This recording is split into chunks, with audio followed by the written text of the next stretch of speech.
question qui se pose aujourd'hui, on se l'a posé aussi dans le passé, mais je crois qu'aujourd'hui davantage encore, tant aux artistes qu'au public, c'est la question de la beauté. C'est une question que tu as abordée, en particulier dans un de tes textes, la beauté, etc. Et dans ce texte, tu convoques un certain nombre d'auteurs, d'écrivains, en particulier les écrivains du 19e siècle d'ailleurs, et notamment Huysmans. Et la question que je me posais, c'est quels sont pour toi, au sujet de la beauté, les textes fondateurs? Ah oui, c'est une grande question. Je vais citer quelques exemples. Par exemple, c'est une phrase de moi, c'est ce que je pense de la beauté. Je pense, la beauté est une nécessité de la vie. C'est la quintessence même de la vie. C'est-à-dire qu'on a l'impression que dans la nature, tout est beau, entre guillemets. C'est-à-dire que c'est une fonctionnalité. Pour survivre, il faut de la beauté. Et donc, c'est au-delà de la philosophie, c'est au-delà du débat esthétique. Oui, c'est condition sine qua non. Hein. Mais je voulais en revenir aux amis écrivains du 19e siècle, qui, plus pour moi que les peintres, ont pu ressentir où situer la beauté. Parce que Huysmans en parle. Non, voilà, j'ai devant moi la Tentation de Saint-Antoine de Flaubert. Et donc, ce moine Saint-Antoine reste dans sa grotte, et tout le monde vient vers lui, il lui explique, tiens, regarde la vie, la reine de Saba vient, enjoy the life, comme on dit. Mais lui, il ne veut pas, il veut rester dans sa dimension, entre guillemets, spirituelle, monothéiste. Le Dieu, c'est la négation du monde. Et Flaubert montre que c'est l'inverse, c'est l'acceptation du monde. Et donc, j'ai pensé à ça, il ne faut pas rater sa vie par mégarde ou méprise intellectuelle ou spirituelle. Et je pense qu'aujourd'hui, beaucoup de gens passent à côté de leur vie. Et peut-être que je citerai quelques extraits de Saint-Antoine.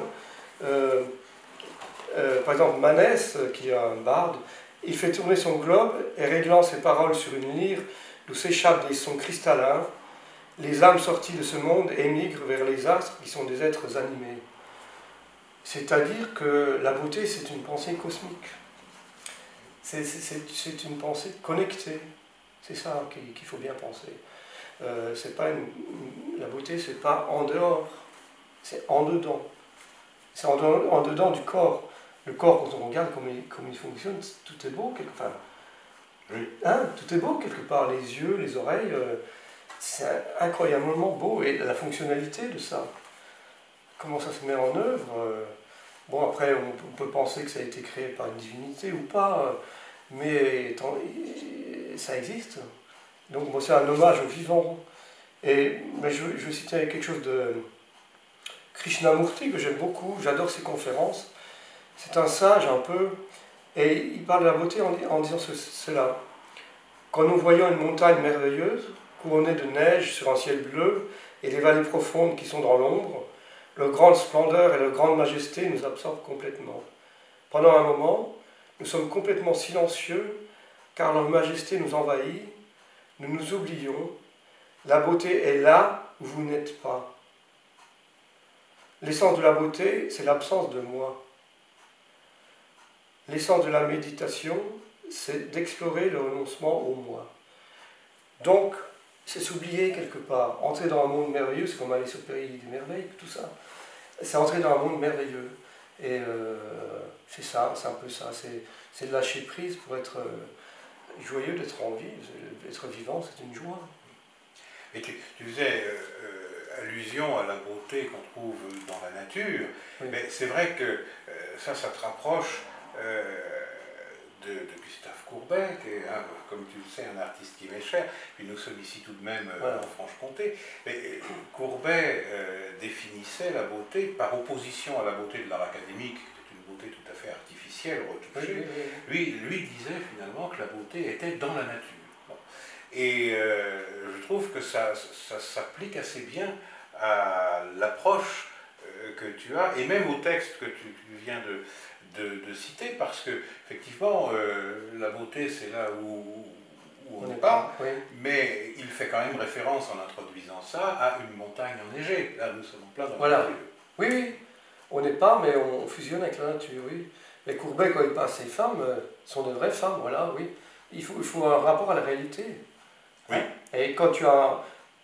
Comme les artistes qui peignent leurs fleurs, ils pensent que c'est beau, mais c'est loin d'être aussi beau qu'une fleur.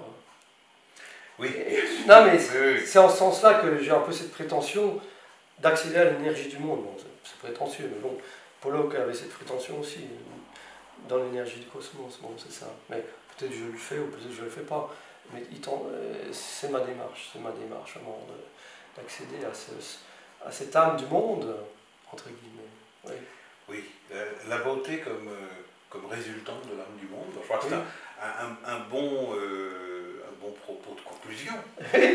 Oui, oui, mais j'aimerais aussi citer, je suis en train de lire un livre hindou justement, et je voulais finir là-dessus. Oui. Je lis beaucoup d'auteurs hindous, et ça, c'est le livre qui s'appelle « Celle qui portait des crânes en boucle d'oreille ». C'est de Bankim Chandara Chatterjee. Et c'est deux héros qui se rencontrent. Et le héros dit, parce qu'on le sauve d'une situation dramatique où un adepte tantrique voulait le manger pour régénérer le monde, entre guillemets. Et donc, il dit, cela aussi, se dit-il, c'était écrit. Et il avait oublié ce que savent tous les Bengalis, l'art de se laisser guider par les circonstances. Donc trouver la beauté, c'est aussi se laisser guider par les circonstances et ne pas être influencé par les dogmes. Et ça aussi, c'est d'être libre de son choix, hein, ce que j'ai trouvé à New York. Et puis après, quelqu'un offre des fleurs à la déesse Kali. Il récita sur elle, sur la statue, il récita sur elle une formule sacrée avant de la déposer au pied de la déesse, cette fleur. Puis il resta un moment en contemplation. Tu vois, dit-il enfin, la déesse a accepté l'offrande.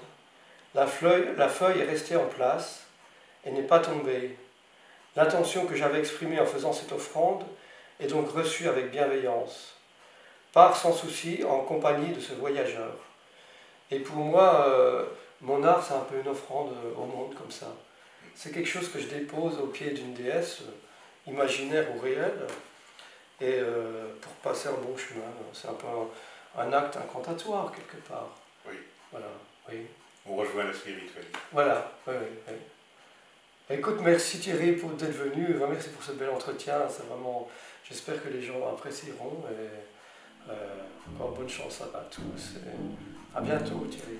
Merci Jean-Pierre, merci de m'avoir reçu chez toi dans ton atelier. Je t'en prie, au revoir.